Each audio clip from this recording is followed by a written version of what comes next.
وای خدا. عمو من بابامو الو حمید. چی شده؟ حمید کجایی؟ زود بیا خونه، تو رو خدا این طلبکارات اومدن. عوضی آشغال دست بهم نزن. الو فایزه. الو وای خدایی چه بلایی بود سر من اومد. وای عمو تو رو خدا نترسی ها، به خدا من دزد نیستم، فقط میخواستم بچه‌مو نجات بدم، ولی الان برات میگردونم پیش بابا، نگران نباش.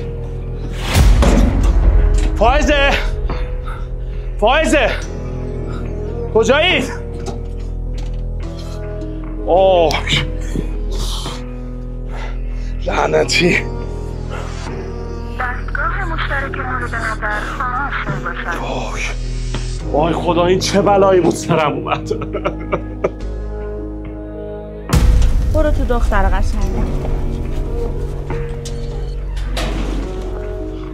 فایزه کجا بودید؟ چجوری اون بیشرفا ولتون کردن؟ حالتون خوبه؟